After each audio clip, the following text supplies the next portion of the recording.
Welcome once again, my fellow manipulators of digital fate. I'm Richie, this is Capricorn, and this is our Murders at KARLOV Manor set review. We're on to the black cards now. We've already done white and blue.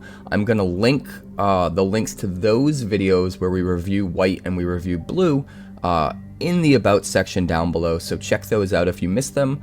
But we're going to start here with black, and then we're going to move on to red and green in subsequent videos, and then colorless and multicolor, and then we're going to finish up by doing my top 10 cards for constructed, top 5 for limited, and 10 decks I'm excited to brew. So there's a lot of content coming the next couple days. So let's just jump right in here, starting with Agency Coroner. This is a 3/6 Ogre Cleric for 1 black and 4. It's a common, has the ability to pay 1 black and 2, sacrifice another creature to draw a card. And if the sacrificed creature was suspected, you get to draw 2 cards instead. This is actually kind of okay as a common.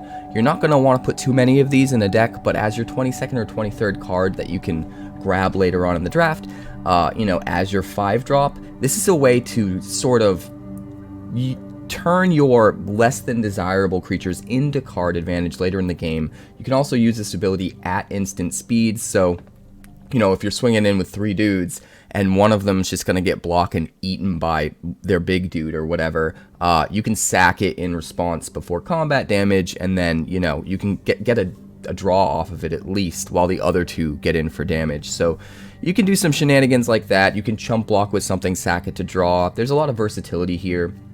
And depending on how good Suspected is and how much use it sees, it could be really good just sacrificing Suspected creatures to draw double the cards as well. So potentially a lot of value here, but again, it is expensive.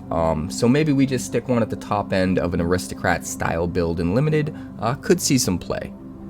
Next up, we've got Alley Assailant. 1 black and 2 for a 3/3 Vampire Rogue. It enters the battlefield tapped. Has Disguise for 2 black and 4, so we can pay it for 3 colorless mana, play it for 3 colorless mana as a 2/2 ward 2, and then at any point we want, we can flip it up for 6 mana, which is a lot, but when it's turned face up, target opponent loses 3 life and you gain 3 life. It's also a 3/3 body instead of a 2/2 body once you turn it face up, so I don't think this is super good. You do get around the enters the battlefield tapped part of the card if you know, disguise it first and then flip it. You never have to worry about that. You're still going to get to drain for 3. And it could be a pretty decent combat trick, but at the same time, it's super expensive, right? Might be nice to use this with cloak shenanigans, because if you can somehow cloak this card, you'd be able to turn it face up for just its mana cost, and at that point it gives you a ton of value. So I feel like this card is a miss. It's kind of meh, but it's possible there's some fringe cases, like I said, with Cloak where this could be usable. Moving on, we've got Barbed Servitor. 1 black and 3 for a 1/1 artifact creature construct with Indestructible. It enters when it enters the battlefield, you suspect it, and whenever it deals combat damage to a player, you draw a card and lose a life. And whenever it is dealt damage, target opponent loses that much life. So this is sort of Stuffy Doll at home, or at least that's how it appears on first glance, but really it's used in a very different way. Because it can't block, you don't shore up your defenses with this and just hit them in the face with, you know, power equal to the greatest thing that's swinging in at you. Instead, you have to be really aggressive with this, but because of the Indestructible, and because if they don't block it, you draw a card, they're going to be tempted to block it, but if they block it and they do damage to it, they're going to take damage in the face.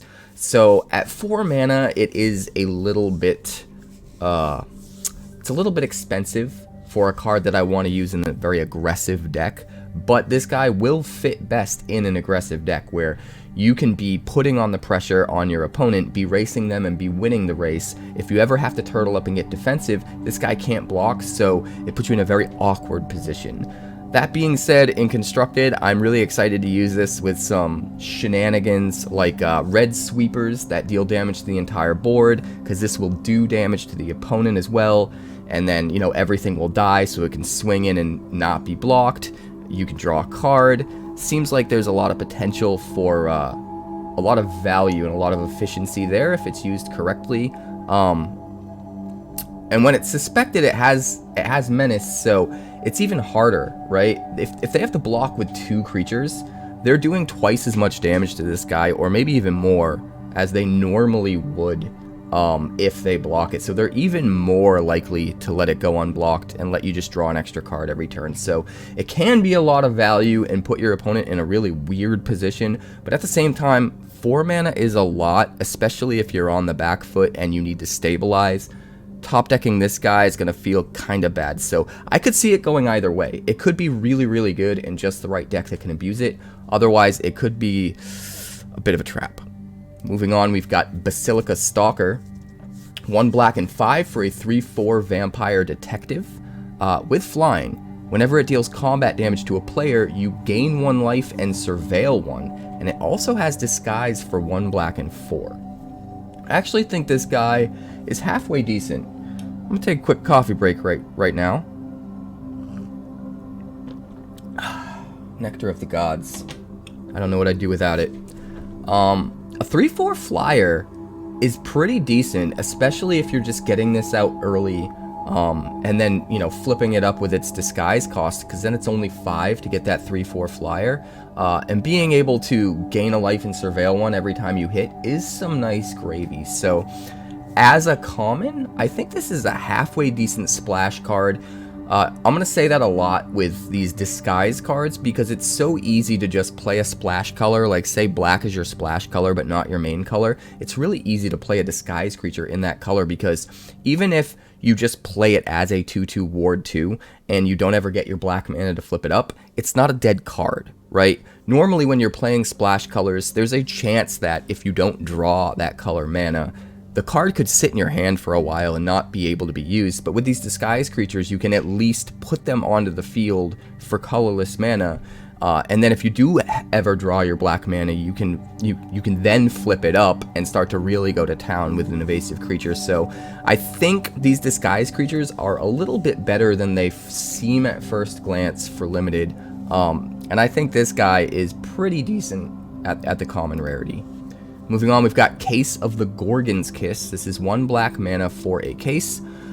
It's an enchantment. Whenever this case enters the battlefield, you destroy up to 1 target creature that was dealt damage this turn. So it is a hoop you have to jump through, but if you can jump through that hoop, you can just kill anything.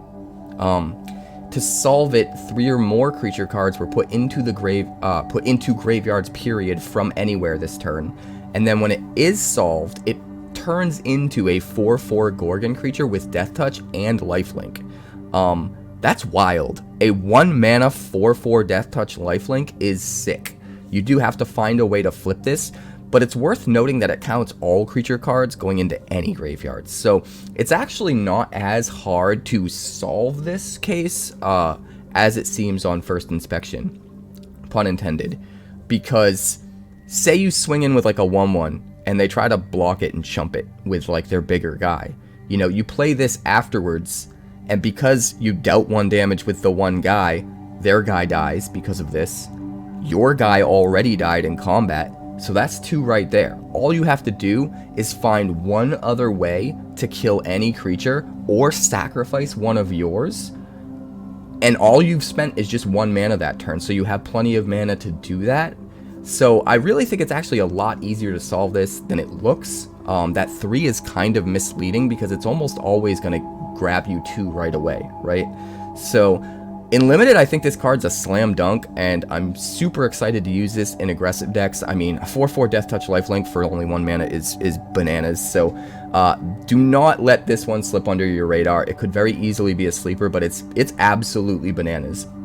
Constructed, I even think it will see some play, because I really don't expect this to be that difficult to solve. You could just run this in some kind of a control deck with sweepers, right? And you can just sweep the board, and that will turn this on. That will solve this. And the sweeper will dodge Case of the Gorgon's Kiss because it's not a creature yet. Kill all the other creatures, solve this, and then turn it into a creature. So it's like you get a free 4/4 Death Touch Lifelink to like come into play basically after your sweeper as automatic, like starting to put pressure on the opponent without even having to spend any more mana. So There's some ways to absolutely abuse this card, and I'm going to be jamming it in plenty of decks for sure. Moving on, we've got Case of the Stashed Skeleton. This is one of my favorite cards in black, and I think if you use it correctly, it's a lot better than people seem to think it is. This is 1 black and 1. When it enters, you create a 2/1 black skeleton creature token, and you suspect it. So it gains menace, and it can't block. To solve it, you have to control no suspected skeletons. You can control skeletons that aren't suspected, and you can control suspected creatures as long as they're not skeletons. You just can't control any skeletons that are suspected, which this creates when it comes into play. And then when it is solved, it basically turns into a demonic tutor. At any point in time when it becomes solved that you want, you can just pay 2, sacrifice the case, search your library for any card, put it into your hand, and then shuffle. You do have to activate as a sorcery, so like I said, it's basically a demonic tutor. Now, most people that are thinking about using this, they really just want that tutor. And they see having to wait to get rid of this 2/1 and pay the 2 mana for the case at the beginning anyway.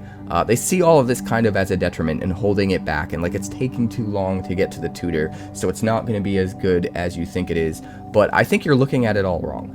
I think what you want to do is use this in a deck where that 2/1 menace creature that can't block matters, because if they can't kill that creature, it's going to be hitting them in the head for 2 every turn. So if you're playing this in a deck that's very aggressive, that's putting a lot of pressure on the opponent, and that's doing a lot of damage to the opponent already, they're not going to be able to let that thing continue to smack them in the head every turn, or they're going to be dead really quick.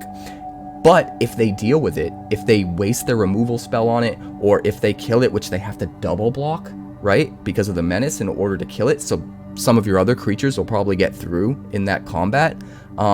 But then when it does die, you get this free tutor. So it puts them into a position where they don't want to kill the thing, and then when they finally have to kill the thing and do, you get this free value. Just find the absolute best card in your deck to just bring it home, to just close out the game, and just to capitalize on their current board state. And that just seems really, really good to me. So I'm super excited to use this in a very aggressive deck where that 2/1 menace creature really matters. You can kind of almost read it as a 2/1 menace creature that your opponent's not allowed to deal with, which, if you think of it that way, it's pretty bananas. And it's really good. It's also worth noting it's super good with Beseech the Mirror, because you can play this on 2, be aggressive, and then later on, like turn 4, you can just sack the skeleton to Beseech the Mirror because it is a token, and then you can find like your Shieldred or whatever 4-drop you want and play it for free, and then you have Case of the Stashed Skeleton just sitting here being able to tutor up another card in a later turn whenever you want. So there's some pretty wild things you can do with this for sure, and we are absolutely going to do them as soon as this set launches, so look forward to that. Next up, we've got Cerebral Confiscation. 1 black and 2 for a sorcery. Choose 1. Target opponent discards 2 cards. Target opponent reveals their hand, and you choose a non-land card from it, and that player discards that card. I actually like this card a lot. Having the 2 modes, that versatility is pretty good, because if you're playing it in the mid-game, you can just make sure you get the card you need to get by choosing the 1 card. But if you get this a little later, when they've only got 2 or 3 cards left in their hand, you can just choose the other mode and make them discard 2 of those cards, sometimes just discarding their whole hand in the process, which is kind of bananas. So having both modes on this, depending on the situation you're in, is actually a little bit better than it looks. It's still not going to be a first pickable thing. This is still going to be your 22nd, 23rd card in your draft deck. But as far as cards like this goes, I think this is better than what we typically see. Next up, we have Clandestine Meddler, a 3/2 vampire rogue for 1 black and 2. When he enters the battlefield, you suspect up to 1 other target creature you control, and whenever 1 or more suspected creatures you control attack, you get to surveil 1. There's a lot more value here than it looks. A 3/2 that can give any creature menace. It could give a Death Touch creature menace. It could give a Vigilance creature menace, a creature that's going to get a lot more value off that menace than it otherwise might. And that could be super good while also giving you a 3/2 body here that can maybe trade with something, but also like whenever that thing you gave Menace is attacking, like you get to surveil one, so it helps you fill up your yard for things like collect evidence. So there's just a lot of little ways you can use this guy, and I think it's easy to just see a 3/2 for 3 and kind of count him out before you really give him a chance. But I actually think he's going to work a lot better in practice, at least in limited, than he does on paper. So I'm excited to try him. Moving on, we've got Deadly Cover-Up. This is the black sweeper of the set, and finally black has a non-conditional and unconditional sweeper. It's been a while since we've had one of those. This is 2 black and 3 for a sorcery. As an additional cost to cast it, if you want to, you can collect evidence 6, which means you remove cards from your graveyard, exile them, with total mana value 6 or more. No matter what, you destroy all creatures, whether you collect evidence or not. But if evidence is collected, you also get to choose any card in your opponent's graveyard, exile it, search their hand, graveyard, and library for any number of cards with the same name as that card, and exile all of those as well. And then, of course, they draw a card for each card that was exiled from their hand this way. Just like every effect like this that we've got in the past, every spell like this that we've got in the past, that's usually a staple part of the ability. I think this is really good. Here's the thing. Yes, the Wrath is a little bit overcosted. And yes, as a search for a thing and exile it, it's also a little bit overcosted. But the thing is, you get both of them on the same card, and that means you have a main deck way of including a card like that without feeling like it's wasted. If you're up against aggro mid-range, this can be your sweeper and you're happy about it. But if you're up against control and you don't really have creatures to kill with this, you could still use the other part of the ability, exile their Breach the Multiverse, or whatever you want, and have some utility in a matchup against control game 1 before sideboard. So the fact that this can be either one or both depending on the matchup without you having to worry about, you know, it taking up a sideboard slot in order to do these things makes it a lot better than you might first think. And I'm really excited about it. It's also worth noting that you can hit any card. It doesn't have to be a non-land card. So if you're up against, say, a mono green deck, you could somehow get a forest into their graveyard, and then you could just exile the forest and exile every single forest from their deck, and now they've got no more lands. And then you can follow that up with things like Field of Ruin or the new Krenko's Buzz Crusher, which we'll get to in the next set review video, which is going to come out after this in red. Krenko's Buzz Crusher's pretty wild, but we'll get there. We'll get there. Just really any card that, you know, performs a function, destroys a land or whatever, and allows them to search for a basic. If you're up against a monocolor deck and you take out all their basics, they can't do that anymore. So, I mean, there's a lot of hoops to jump through to do stuff like that, so I don't think it's going to be super viable. But as a cute little extra thing this can do that normally cards like this can't do, I think it's actually really cool. And I'm surprised they included it, and I'm pretty stoked about it. And I hope somebody pulls it off on launch day, and it's up somewhere online, because I think it would be hilarious. Next up, we've got Extract a Confession. This is 1 black and 1 for a sorcery. As an additional cost to cast it, you may collect evidence 6. Each opponent sacrifices a creature. If evidence was collected, instead, each opponent sacrifices a creature with the greatest power among creatures they control. So this is an edict, just a normal sorcery speed, sack a creature edict, but you have the optional ability to, you know, exile some stuff from your graveyard, and now they have to sacrifice their most powerful creature. So having that versatility of, depending on the situation, depending on whether you have the evidence to collect or not, depending on how badly you need to get rid of their best powered creature, or if maybe you're just playing this on turn 2 and you just want them to get rid of their only creature, like, there's so many different ways to use this depending on the scenario that I think it's actually pretty good. I don't necessarily think it's as good as Sheoldred's Edict, but it is pretty close, and I think the versatility does help with a card like this. Moving on, we've got Fester Leech. This is just 1 black mana for a 1/1 zombie leech. Whenever it deals combat damage to a player, you mill 2 cards. You can also pay 1 black and 1 to give it +2/+2 until end of turn, but you can only activate once each turn. These abilities are way better than people ever give them credit for. because the threat of activation alone is really powerful. You don't ever have to actually pay the 2 mana and give the Fester Leech the +2/+2. If you just want to ping in for 1, mill some cards to fuel your collect evidence strategy or some other kind of surveilling strategy that you have, you could just do that, but hold up the 2 mana for threat of activation. So if your opponent has a 2/2 or a 3/3, they don't want to trade with this, right? They're not going to risk it. They're just going to let it through because you might pump it up. But then you just don't pump it up, and instead you use all your mana to play your most powerful thing out of your hand, right? So the ability to, you know, swing with this with that threat of activation, but then not actually activate it and use all of your mana to play the big spell you wanted to play anyway, there's a lot of nuance and elegance there. There's a lot of value to be had in an ability like that. So these threats of activation just tend to be way better than I think people give them credit for. And I think this guy is definitely playable. He's not going to set the world on fire, but definitely playable. Next up, we've got Homicide Investigator. This is 1 black and 1 for a 2/2 human detective. Whenever 1 or more non-token creatures you control die, you investigate, but this ability triggers only once each turn. This card is the most underwhelming rare in black by a long shot.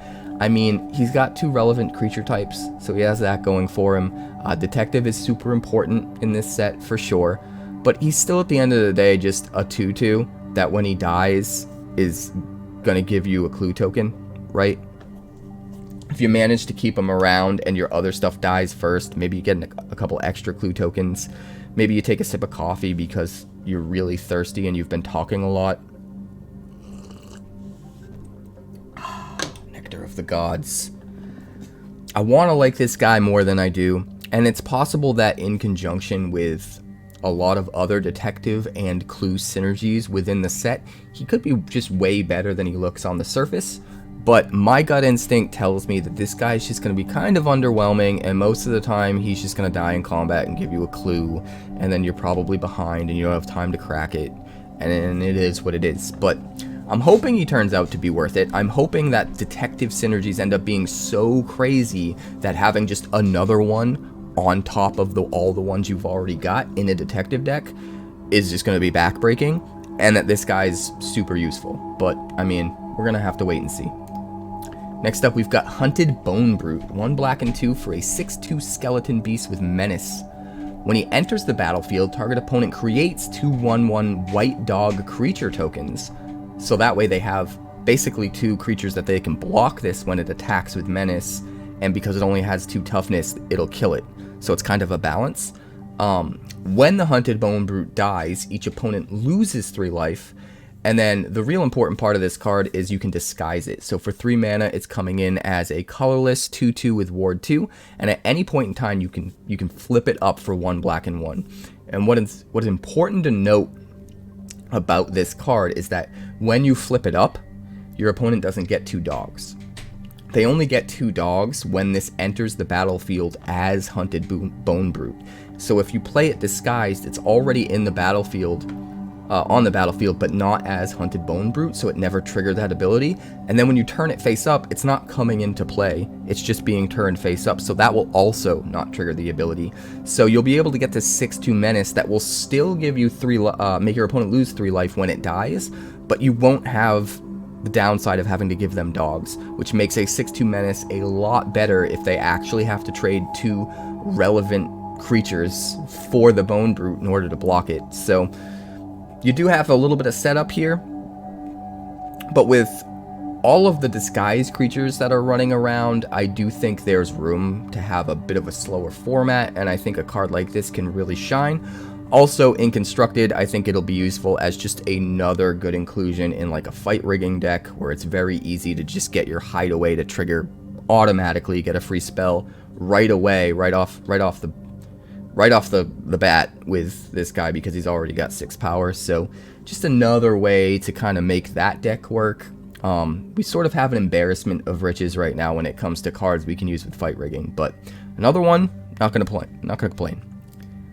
Next up, we've got my favorite card in black. This is Illicit Masquerade, and I love it so much because it reminds me, even though it's not really, For whatever reason, it really reminds me of Recurring Nightmare, which is a card I used to play a lot back in the day that I really fell in love with, and I haven't really done anything like that since. So this is Illicit Masquerade, 1 black and 3 for an enchantment. It has Flash, and when it enters the battlefield, you put an imposter counter on each creature you control.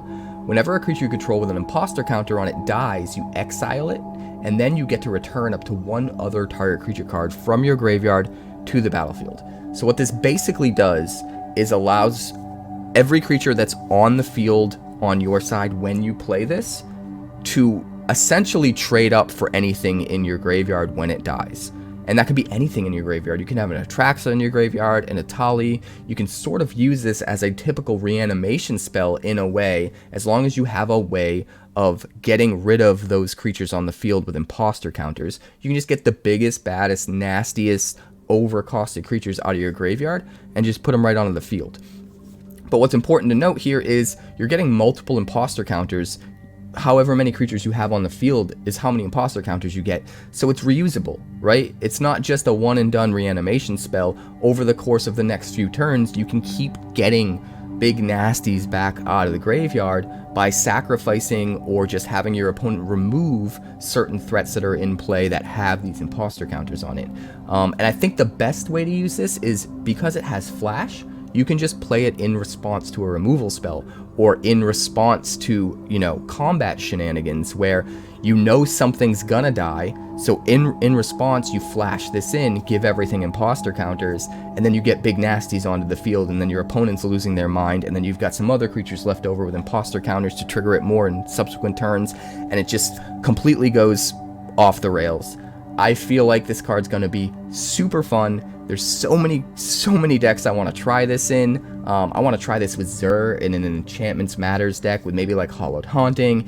I want to try this in some kind of a Reanimator deck that is using tokens.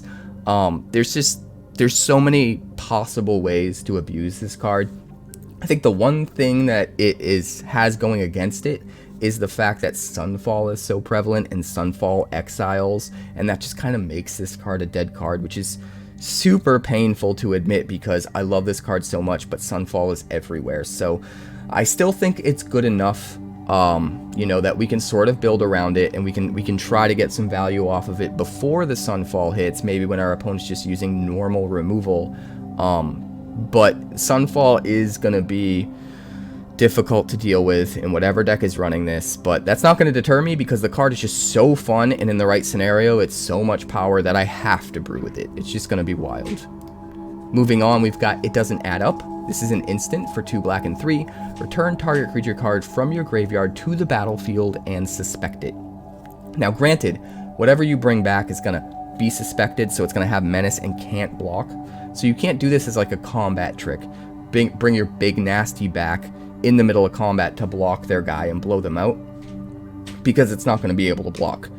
But still, being able to get your biggest thing out of your graveyard at instant speed at the end of your opponent's turn, and then immediately untap and have it not only your big nasty on the field, but it also has menace now, and be able to swing in with it right away before your opponent really has time to realize what the heck is going on, I think is kind of powerful. I don't know how powerful, we're going to have to test it to figure out, but I think the potential for a card like this is pretty high, and I'm excited to see what we can do with it. I mean, imagine just getting an Atraxa at the end of your opponent's turn, and your opponent didn't see it coming. Like, not only are you filling up your hand like you normally are, but when you untap, that next turn you get to attack with the Atraxa right away, and it has menace. So even if they have a flyer out, they need 2 in order to block the Atraxa now, and because of the Death Touch, they both, like, it gets kind of wild, so I think it's definitely worth testing. Next up, we've got Lead Pipe. This is 1 black for an artifact clue equipment. It equips for 2 mana. Equipped creature gets +2/+0, and whenever equipped creature dies, each opponent loses 1 life. You can pay 2 and sacrifice the Lead Pipe to draw a card. I think all of these clue equipments are really good. They're way better than equipments typically tend to be, for limited at least. I don't really think these cards are usable in constructed, but for limited, I've said this in my white and blue set reviews, like, normally when you have equipment And if your opponent deals with all of your creatures and you're out of creatures and you have nothing to equip it to, it's kind of a dead card. And that's why people don't tend to run as many equipment in their decks, because depending on the scenario that you're in, it could be a dead card. But with a card like this, with these clue equipments, you know, you're getting value off of each of your creatures that you're putting into play. And then if you do ever get to a point where you're out of creatures, you can just sack the lead pipe to draw a card and try to find a creature. Try to dig closer to your next big threat or whatever. So it's not going to be sitting there useless. And that's what I kind of like about this. And I think it does make it a lot more playable. So I absolutely recommend trying these in your limited deck if you get the opportunity. Moving on, we've got Lei Onlooker, as well as a swig of coffee because I am tired and I am thirsty. Let's go. It's good nectar, though. It's real good nectar. 1 black and 1 for a 1/3 vampire with flying. You can pay 2 black and 2 and exile it from your graveyard to create 2 tapped 1/1 black bat creature tokens with flying. I actually think this guy is kind of insane. For limited, at least. I mean, it's possible it could even see some constructed play. But I'm mostly thinking this impacts limited. But a 1/3 flyer for just 2 mana comes down, shores up your defenses pretty easily. Flyers are not going to go past 2 power for quite a while, until you at least get to the 4 mana range. So, you know, being able to have this to just stave off aggro, especially aggro in the air in the early game, but then also get extra value out of it later, get 2 1/1 flyers that can help you like close out the game with evasive win conditions, is huge. If it was only 1 1/1 flyer, it wouldn't be that big of a deal.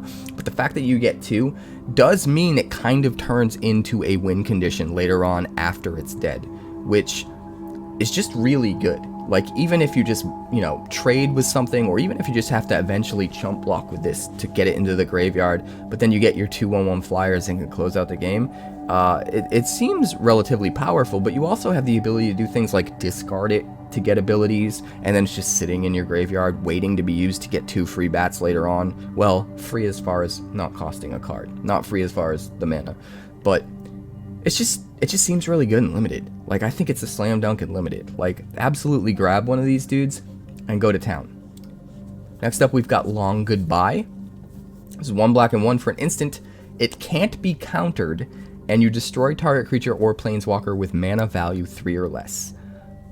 This is mostly meant to be removal for disguise creatures or cloak creatures, because they have that ward too. And technically the way ward works is it's a trigger that gets put on the stack that requires you to then pay that amount of mana, or else the thing that's targeting it gets countered. But because this can't be countered, you can just choose to not pay the ward cost, and then when it tries to counter this, it just can't be, and it still resolves and kills the thing. So this is an easy way to kill, you know, any disguise or cloak creature without having to pay a ward cost.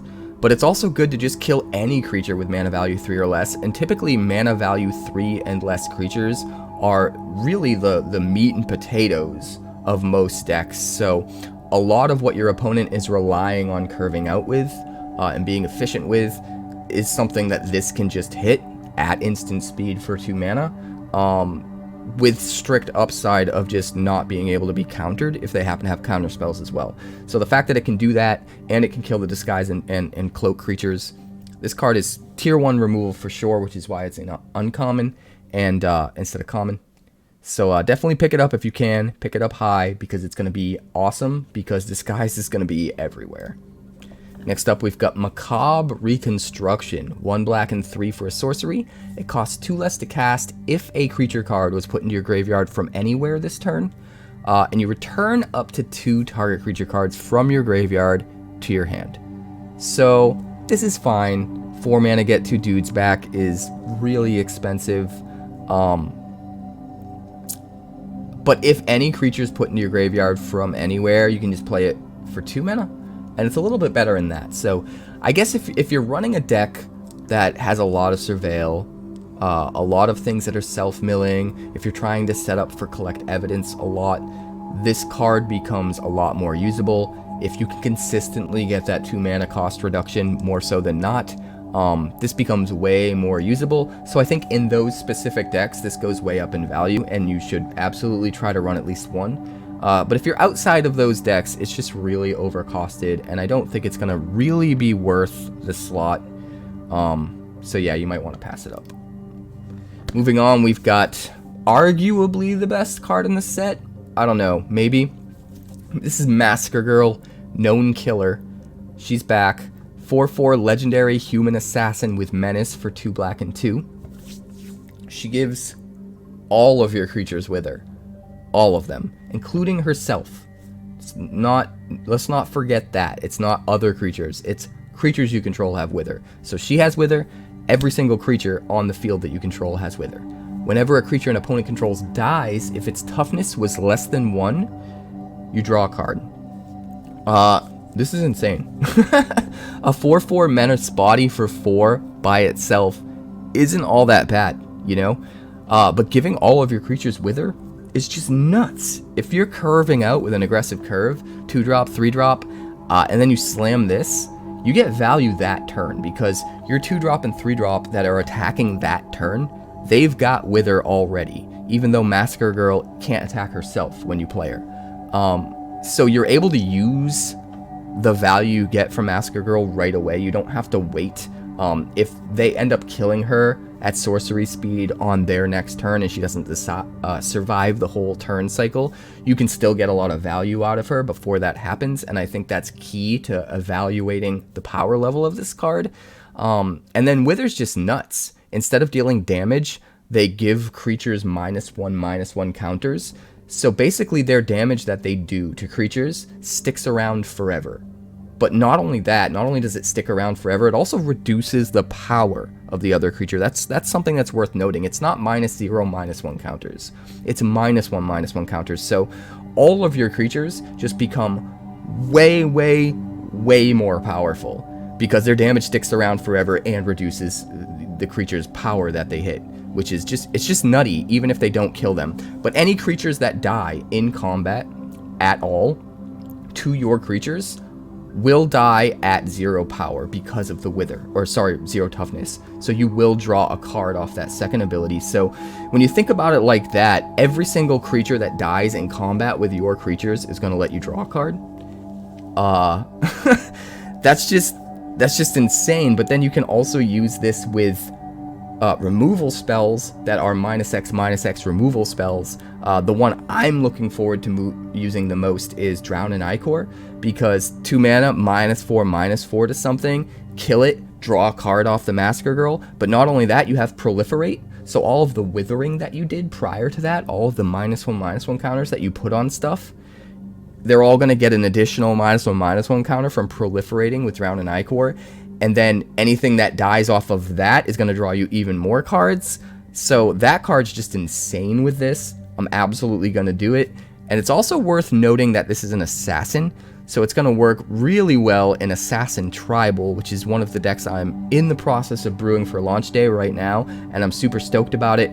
I'm not going to get too into the weeds on that right now because it involves cards that are multicolor, and this is the black set review. But Assassin Tribal is coming. It's going to be absolutely wild. Look forward to it. This card is busted.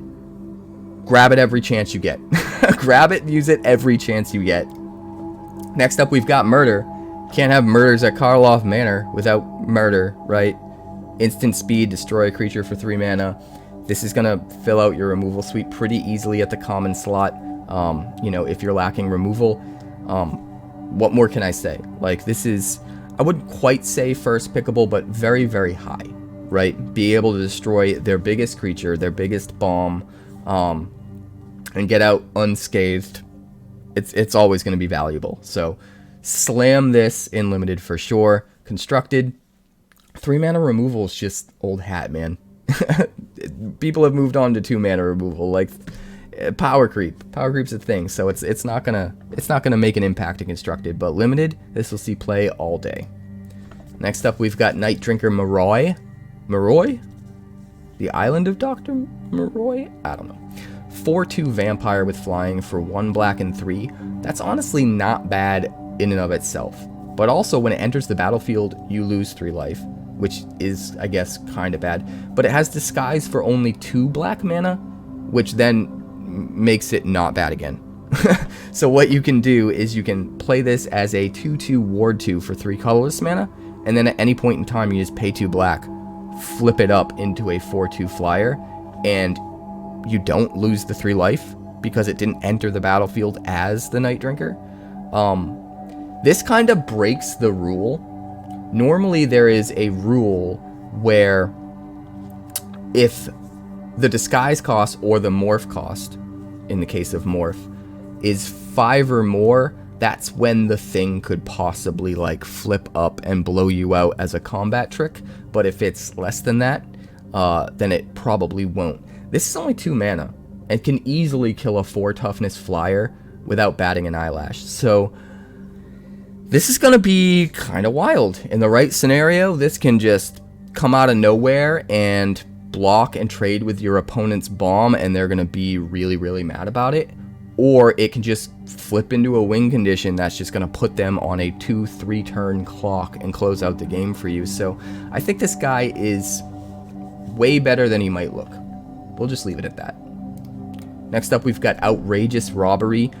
Everyone's crapping all over this card, and I actually think it's freaking amazing. So 2 black and X for an instant. Target opponent exiles the top X cards of their library face down.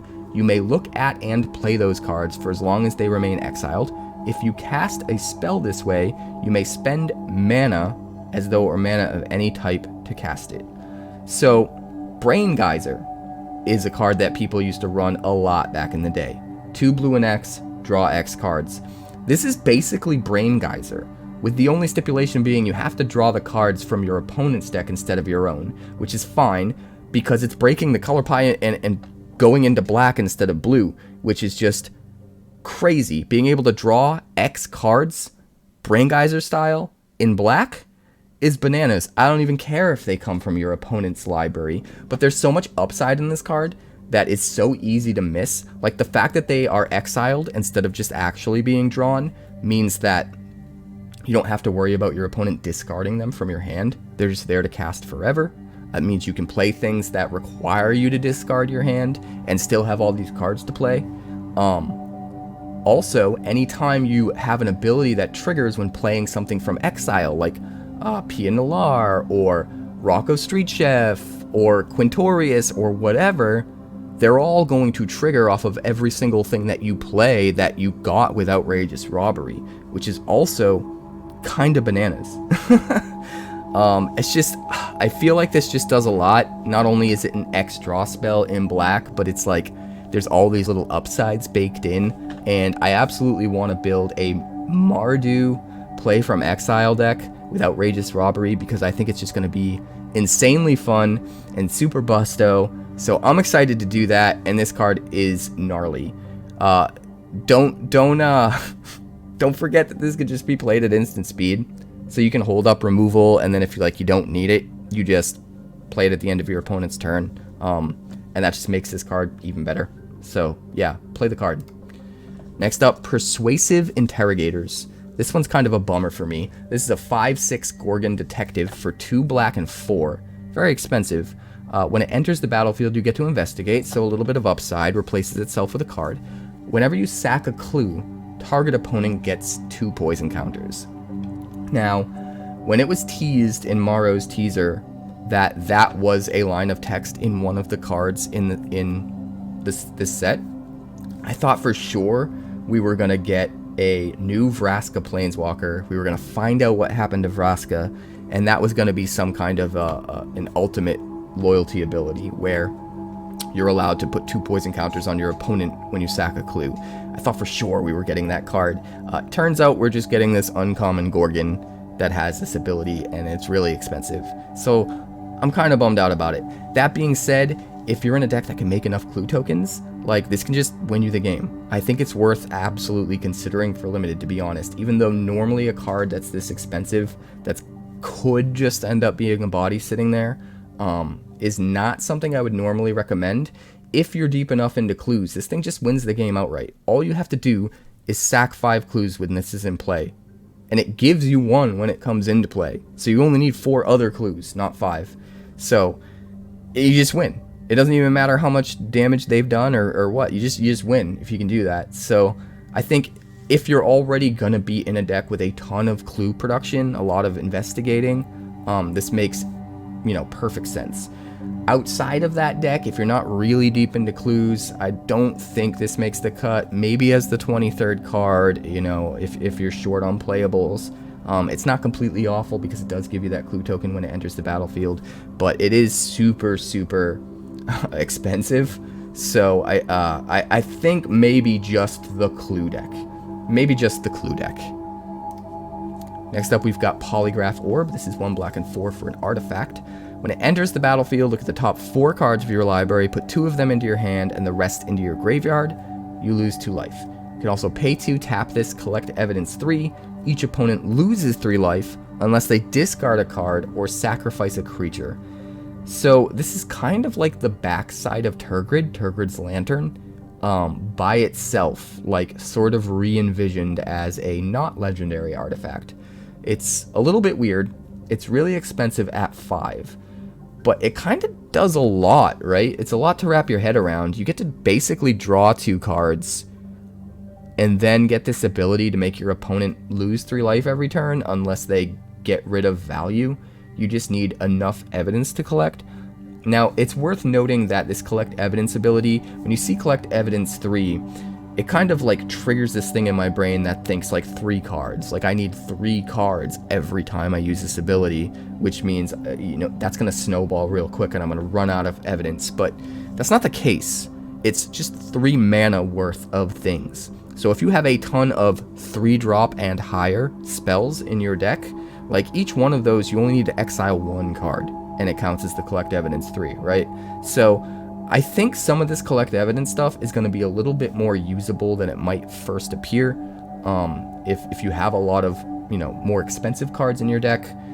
So something like this, being able to, if it can really go the distance, if you have enough evidence where you can use this over and over and over and over and over again, it could actually be useful. And the fact that it draws you cards in the meantime is actually kind of okay as well. You could also just like flicker this if you wanted to and draw even more cards, which might not be worth jumping through those hoops just to draw 2 cards, but it is another thing that you could potentially do.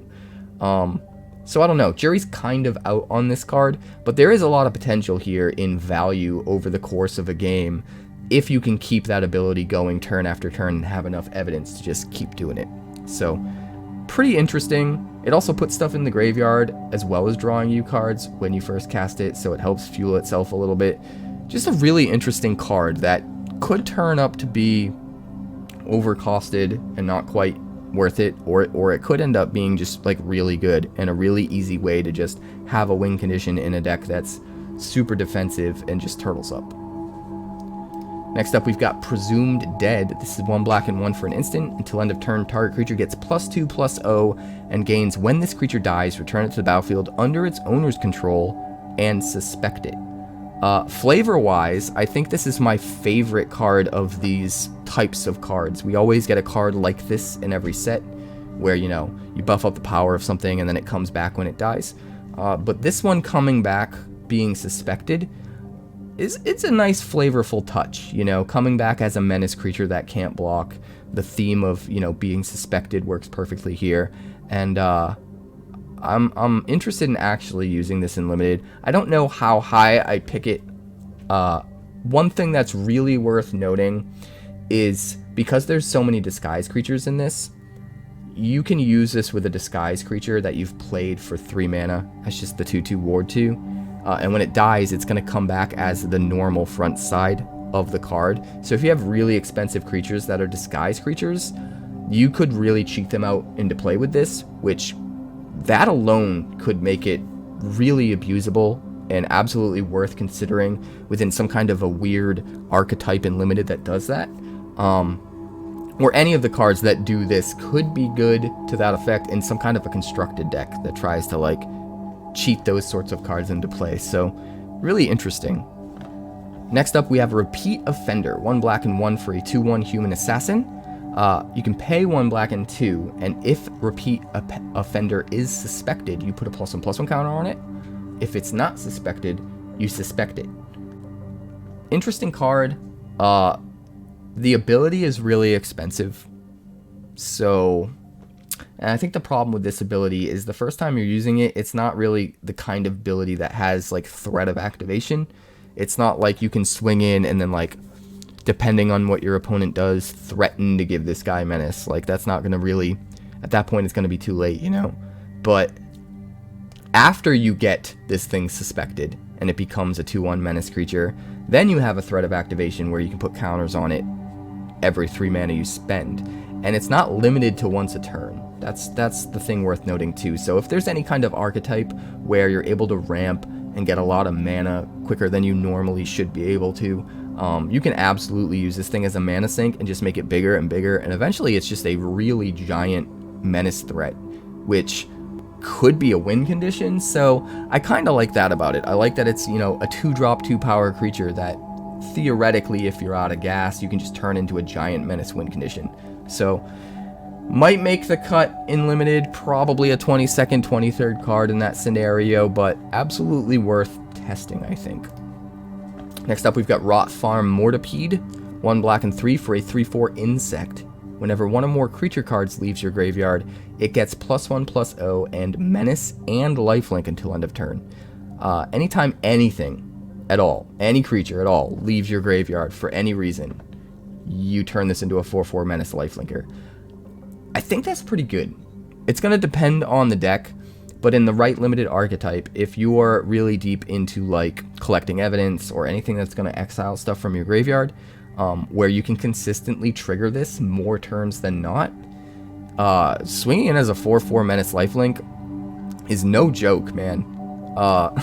And it's not limited to once a turn. So even though extra menace and lifelink isn't going to matter, being able to get extra +1 power triggers on this under the right conditions is a little bit of extra silver lining, although I don't think you'll use it very often. I think you'll want to save the creatures in your graveyard for other turns where you can get the menace and lifelink again. But I feel like as a common, this card is fine. Like this card is easily includable in your deck if you're deep into collect evidence or anything that's going to do that. So definitely keep this in mind. I'm seeing a lot of cards in this set that synergize with set mechanics and themes, and I like that there's a lot of cards that are, well, it's good under this specific scenario. It's good if you're playing this sort of archetype or if you're using this kind of strategy with your deck, and otherwise it's just kind of meh.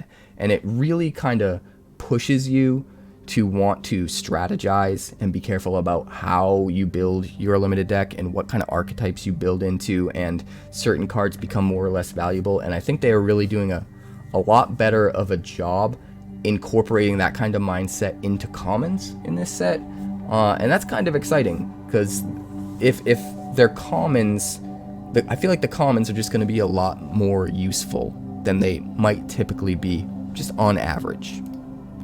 The next card here is Slice from the Shadows, 1 black and X for an instant. Again, this spell can't be countered.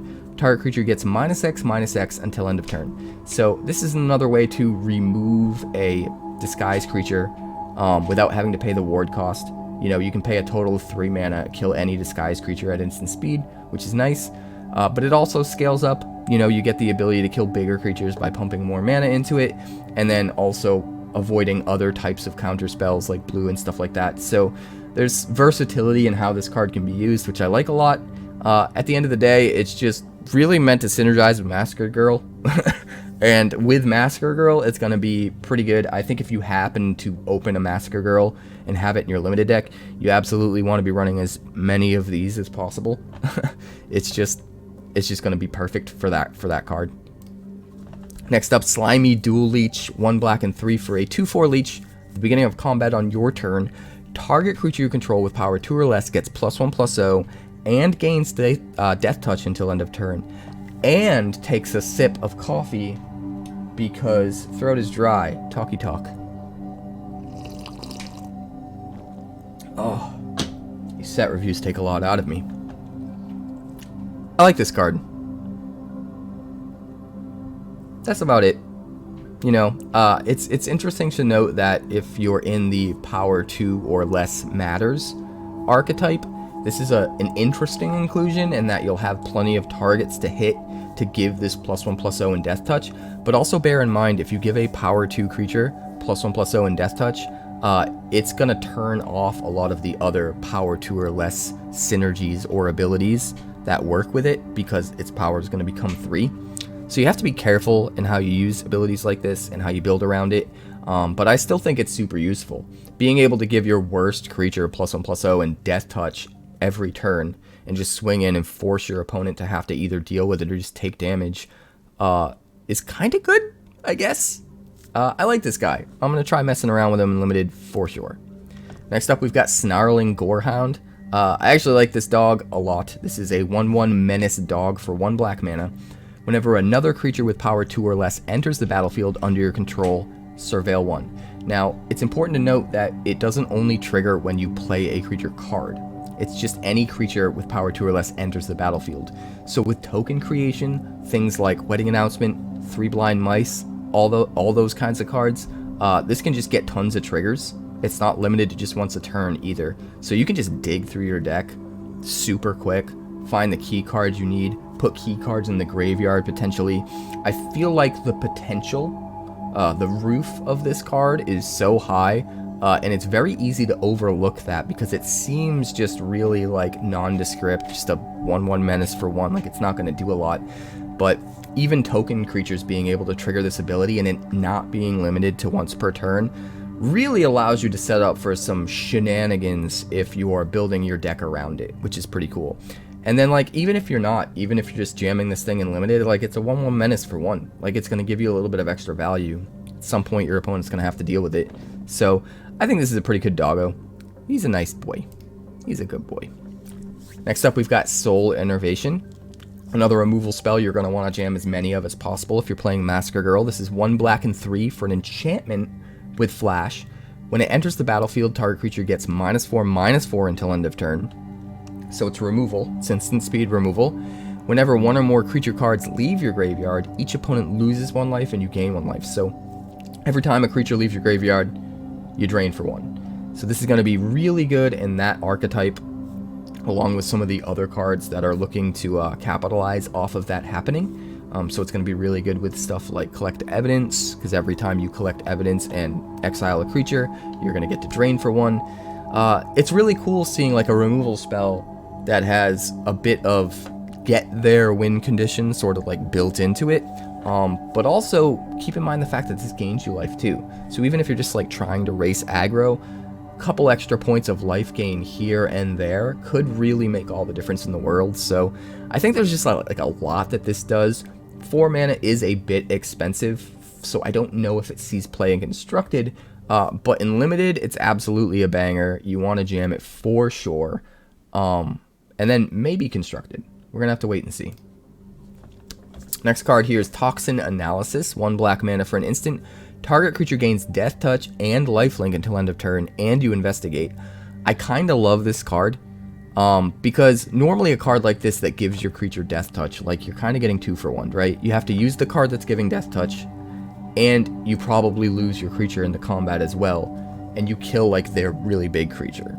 Typically, you get your creature to trade up and take out like their best creature at the at the expense of, at the cost of also losing a card like this from your hand, so you get 2 for 1. But here, that's not really the case because you get to investigate, you get a clue token, so eventually you can sack that clue, draw another card to make up for the card that you spent. So it's not really like you're getting 2 for 1, it's like you're getting 1 for 1 now.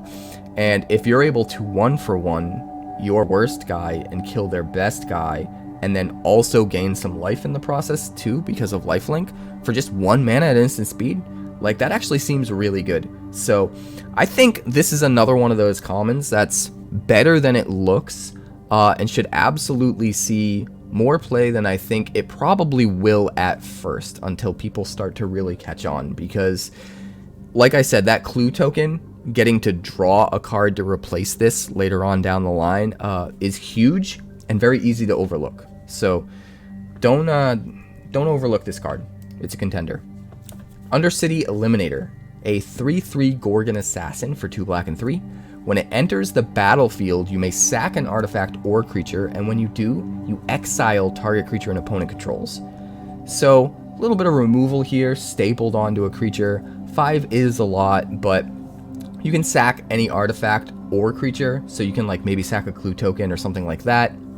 So there's versatility here. You don't have to lose a creature in order to exile their best creature. You can just sack something like a clue token. Just get rid of their best creature. So I don't know, 5 mana seems like a lot. At the same time, I think this format might be a lot slower than we're used to in Limited because of all of the disguise creatures being, you know, underrate, and then, you know, the power 2 or less theme is pretty prevalent, and that kind of has you play underrate creatures to stay within like the power 2 or less. So I feel like this format's going to be a lot slower than we're used to getting in recent sets. So something like this, I think. Now, I'm not sure. We're going to have to wait and see on day 1 when we play with it, but I think something like this will actually work really well in a format that's slow enough. So this could be super good. Keep it in mind. Next up, we've got Unscrupulous Agent. This is 1 black and 1 for a 1/1 elf detective. When it enters the battlefield, target opponent exiles a card from their hand. Now, we already have a snail that's this exact thing, but I do think this is strictly better than the snail because it has 2 very relevant creature types, both elf and detective, which are super important. Detective's going to be really key in Limited in this set in particular, and then elf is a very important creature type outside of Limited, just in Constructed. So it's possible that this card actually ends up being a lot better than the snail just because of its creature types and being able to get synergy within those decks. But at the end of the day, this is a thing that you're just going to want to get value off of when you play it, and then find a way to sacrifice for some extra value later on in the game. And it'll do that job pretty well. And the last card of black is Vein Ripper. This guy is gnarly. A 6/5 vampire assassin for 2 black and 3. 3 black and 3. It has flying. It also has ward, sacrifice a creature. And whenever a creature dies, target opponent loses 2 life, and you gain 2 life. This guy is a lot better than it looks at first glance. And it does look pretty good at first glance. Some people are really hot on this card. Some people are kind of on this card because 6 mana is 6 mana. But if you really break it down what this card does, it's actually kind of insane. So ward, sacrifice a creature. The first thing I want to point out about that is if you're playing against like a control deck or whatever, and they don't have any creatures, it's basically hexproof, right? They can't target this at all because they don't have a creature to sacrifice, which is kind of insane in and of itself. But then even if they do have a creature to sacrifice, they have to cast their removal spell, right? Target this, pay the ward cost, immediately sack a creature. Creature dies. This thing is still around at this point in time, so they lose 2 life, you gain 2 life, and their creature is gone, and their removal spell is about to be gone, and it's on the stack. And at that point, even if the Vein Ripper dies, you got rid of a creature, you got rid of the removal spell in their hand, they lost 2 life, and you gained 2 life. That is like a ton for just like sitting there with a ward ability, right? But you can let all of those things trigger and then respond with like a counter spell or a card that gives this hexproof at instant speed or whatever you want. And then not only did they waste all of that stuff, but you still have your Vein Ripper, and now they have to do it again. They have to waste another removal spell, sack another creature, lose 2 life, you gain 2 life, all over again. So against creatureless control, this is hexproof. Against decks with creatures, there's so much room for shenanigans and combat tricks, and just that ward cost is way more expensive than it looks on the surface because they're forced to lose the 2 life and let you gain 2 life as part of it almost, which is kind of gnarly. And then that's not even taking into account the fact that just whenever a creature dies, you drain for 2. Like, just sacrifice your board to Bartolome and you win. Whenever their creatures die, you could just play this in a deck with a bunch of removal, and you're just firing things off at their creatures, and they're just getting drained for 2 each time. It reminds me a little bit of the Sheoldred ability, which scares me, but at 6 mana, I think it's a little bit more balanced, and we can play around it. But this guy is going to be super powerful. Not only that, he's got 2 relevant creature types, Vampire and Assassin. Both are going to be pretty important, I think. I think this guy is just nuts. and awesome. And I want to play it in a go wide token deck with like big beats that we can get out of the graveyard with maybe the Masquerade card we saw earlier. My brew mind is going, guys. The gears are turning, and I'm super excited for Tuesday to hit and for us to get off to the races with brewing these decks. So look forward to that. This has been my set review for Murders at Karlov Manor. The black cards, we already did white and blue. Red is up next. That one is coming after we do red. We're going to do green. We're going to do colorless. We're going to do multicolor. We're going to follow up with top 10 cards for constructed, top 5 for limited. And then when all of that is done, we're going to have a video that is the 10 decks I'm most excited to brew. And you guys can vote on which of those decks you want to see first and what order you want me to do those decks in over on Patreon. If you're a patron at even just the $1 tier, you get to vote on those things. And we only have a handful of patrons right now, so every single patron that signs up, you're going to have a significant impact on the voting process, and your vote's going to be worth a lot. So if you're interested in that, you want to decide what you want to see me brew first, definitely head over to Patreon. Check that out. Red's coming up next. We'll see you guys soon.